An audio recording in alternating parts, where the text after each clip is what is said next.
তথাগত সম্যক সম্বুদ্ধের চরণে বন্দনা জানিয়ে পবিত্র ত্রিপিটক হতে পাঠ ৩০তম পর্ব শুরু করতে যাচ্ছি। সিদ্ধার্থের গৃহত্যাগ। যখন সেই মহান পুরুষ অপরিসীম জাঁকজমক সহকারে স্বীয় প্রাসাদে আরোহণ করিলেন, তখন সর্বাভরণে প্রতিমণ্ডিত নৃত্য গীতে সুনিপুণা দেব ধীতা সদৃশ সুদর্শনা নর্তকীবৃন্দ বিবিধ বাদ্যযন্ত্রাদি গ্রহণ করিয়া পালাক্রমে নৃত্য গীত ও বাদ্যের দ্বারা বোধিসত্ত্বের মনোরঞ্জনে তৎপর হইল। কিন্তু কলুষ বিমুখ বোধিসত্ত্ব কিছুতেই নৃত্যগীতে রমিত হইলেন না। তিনি মুহূর্তকালের মধ্যেই নিদ্রিত হইয়া পড়িলেন।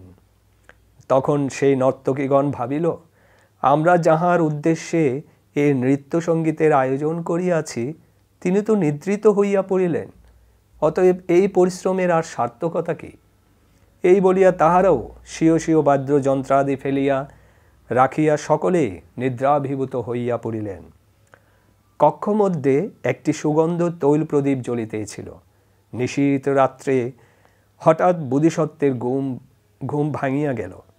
উঠিয়াই তিনি পালঙ্ক পরি পদ্মাসন গ্রহণ করিয়া ইতস্তত বিক্ষিপ্ত বাদ্যযন্ত্র ও নিদ্রাগতা নর্তকীগণকে এইভাবেই দেখিতে পাইলেন, যেন তখন কাহারও মুখ হইতে লালা নিঃসৃত হইতেছিল। কেহ কেহ দন্তকর্ষণ, নাসিকা গর্জন, ঘুম ঘুরে প্রলাপ করিতেছিল অনেকেই। কেহ বা মুখ ব্যাদান করিয়া নিদ্রা যাইতেছিল। আবার কাহারও কাহারও পরিধেয় বস্ত্রসমূহ অপসৃত হওয়ায় অঙ্গের বিভৎস গোপনীয় স্থানসমূহ প্রকাশ পাইতেছিল।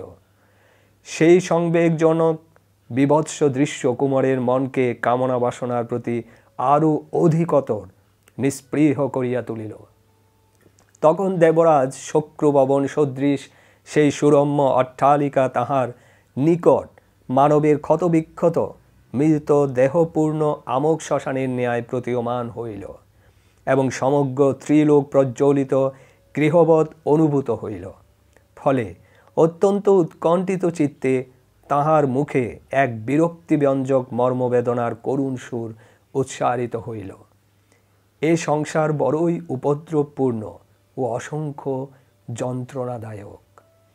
অতঃপর তিনি, অদ্য রাত্রিতে আমাকে মহাবিনিষ্ক্রমণ করিতে হইবে, এই সিদ্ধান্ত করিয়া আসন হইতে উত্থিত হইয়া দ্বার সমীপে গিয়া জিজ্ঞাসা করিলেন, এ কে? তখন দরজার চৌখাটে শির রাখিয়া নিদ্রিত সারথি ছন্ন সাড়া দিল, প্রভু, আমি ছন্ন। সিদ্ধার্থ বলিলেন, সৌম্য, অদ্য রাত্রে আমি মহাভিনিষ্ক্রমণ করিতে ইচ্ছুক, আমার জন্য অশ্ব প্রস্তুত করো। সে সানন্দে স্বীকৃত হইয়া বর্মাদি অশ্বশয্যাসমূহ সাথে লইয়া অশ্বশালায় উপনীত হইয়া সুমন পুষ্পবর্ণ চন্দ্রাতপের নিয়ে সুগন্ধ প্রদীপোজ্জ্বল সুমসৃণ ভূমির উপর দণ্ডায়মান তুরঙ্গরাজ কণ্ঠককে দেখিয়া মনে মনে ঠিক করিল, আমাকে আজ এইটিই প্রস্তুত করিতে হইবে। ভাবিয়া অশ্বরাজ কণ্ঠককে সুসজ্জিত করিল। সাজ পরিধান করিবার সাথে সাথে কণ্ঠক বুঝিতে পারিল যে এই শয্যা অন্যান্য দিনের উদ্যান ভ্রমণাদিতে গমন শয্যার ন্যায় নয়, বরং অনেক বেশি দৃঢ় সংবদ্ধভাবে সাজানো হইতেছে। সম্ভবত আমার প্রভু পুত্র অদ্য রাত্রে মহাভিনিষ্ক্রমণ করিবেন। এই ভাবিয়া কণ্ঠক আনন্দাতিশয্যে মহাশব্দে রেশাধ্বনি করিয়া উঠিল। অশ্বরাজের সেই রেশাধ্বনি ঘুমন্ত নগরীর সমস্ত নীরবতা ভঙ্গ করিয়া বহুদূরে চলিয়া যাইত। কিন্তু দেবতারা ঐশী শক্তি প্রভাবে তাহাতে প্রতিবন্ধক সৃষ্টি করিয়াছিলেন, যেন অন্য কেহ সেই শব্দ শুনিতে না পায়। ছন্নকে অশ্বশালায় প্রেরণ করিয়া এদিকে বোধিসত্ত্ব পুত্রের মুখদর্শন মানসে রাহুল মাতার শয়ন কক্ষে উপনীত হইয়া কক্ষদ্বার উন্মুক্ত করিলেন। তখন কক্ষ মধ্যে একটি সুগন্ধ তৈল প্রদীপ জ্বলিতেছিল।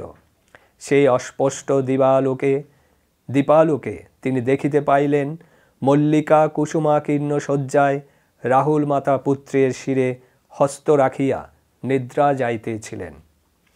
বোধিসত্ত্বকে চৌকাটে পদযুগল স্থাপন পূর্বক দণ্ডায়মান অবস্থাতেই সেই দৃশ্য অবলোকন করিয়া ভাবিলেন, যদি আমি দেবীর হস্ত অপসারণ করিয়া পুত্রকে গ্রহণ করি, দেবী জাগিয়া উঠিবে এবং তাহাতে আমার গমন অন্তরায় উপস্থিত হইবে। অতএব বুদ্ধত্ব লাভ করিবার পর আসিয়া পুত্রকে দর্শন করিব। এই চিন্তা করিয়া প্রাসাদ হইতে অবতরণ করিলেন। বোধিসত্ত্ব প্রাসাদ হইতে অবতরণ পূর্বক অশ্বরাজ কন্তক সমীপে গমন করিয়া বলিলেন, প্রিয় কন্তক, তুমি শুধু অদ্য রাত্রে একবার মাত্র আমাকে বহন করিয়া নিয়ে চলো। আমি তোমার সাহায্যে গৃহ ত্যাগ করিয়া বুদ্ধ হইয়া দেবমানবকে উদ্ধার করিব। এই বলিয়া সিদ্ধার্থ ভূমি হইতে এক লম্ফে অশ্বপৃষ্ঠে আরোহণ করিলেন। দৈহিক আকৃতিতে অশ্বরাজ কন্তক গ্রীবাদেশ হইতে দৈর্ঘ্যে 18 হস্ত ছিল। তদনুসারে উচ্চতা সম্পন্ন, অসীম বলশালী, সুদীব্র, বেগবান এবং সে পরিচ্ছন্ন শঙ্খসদৃশ সুশুভ্র দেহ ছিল। যদি সে রেশা, রব বা মৃত্তিকায় ক্ষুরুধ্বনি করে, সেই শব্দ সমগ্র নগরে প্রতিধ্বনিত হইবে। তদ্হেতু দেবতারা দৈব শক্তির প্রভাবে সেই শব্দ যেন অন্য কেহ শুনিতে না পায়, এই উদ্দেশ্যে প্রতি রেশা ধ্বনিতে বাধা ও ক্ষুর শব্দে করতালি দিতে লাগিলেন। ছন্নকে কন্তকের লাঙ্গুলাগ্রাভাগ ধারণ করাইয়া বোধিসত্ত্ব অশ্বপৃষ্ঠে উপবেশন করত অর্ধরাত্রি সময়ে নগরের প্রধান তোরণ সমীপে উপনীত হইলেন। যে কোনো বেলায় ইচ্ছামাত্র বোধিসত্ত্ব যেন নগরদ্বার উন্মুক্ত করিয়া নিষ্ক্রান্ত হইতে না পারে, এই চিন্তা করিয়া মহারাজ শুদ্ধোদন দরজার 2টি কপাটেই এমনভাবে প্রস্তুত করাইয়াছিলেন যেন প্রত্যেক কপাট খুলিতে সহস্র পুরুষের প্রয়োজন হয়। কিন্তু বোধিসত্ত্ব ছিলেন প্রবল শক্তিশালী। হস্তি গণনায় তিনি সহস্র কোটি হস্তির শক্তি ধারণ করিতেন, আর মনুষ্য গণনায় তাহা 10 সহস্র কোটি পুরুষ শক্তি ছিল। অতএব তিনি ভাবিলেন, যদি আজ নগরদ্বার উন্মুক্ত না হয়, অশ্বপুচ্ছ গৃহীত ছন্নসহ কন্তকের পৃষ্ঠে উপবিষ্ট অবস্থায় আমি উভয় উরুদ্বারা অশ্বকে চাপিয়া রাখিয়া 18 হস্ত উচ্চ এই প্রাচীর 1 লক্ষেই অতিক্রম করিয়া যাইব। ছন্ন ভাবিল, যদি দ্বার অবারিত না হয়, তাহা হইলে আমি প্রভুপুত্রকে আমার স্কন্ধপরি রাখিয়া এবং দক্ষিণ হস্তের বেষ্টনী দ্বারা অশ্বরাজের উদর বগল দেশে দৃঢ়ভাবে চাপিয়া ধরিয়া প্রাচীর উল্লঙ্ঘন করিয়া যাইব।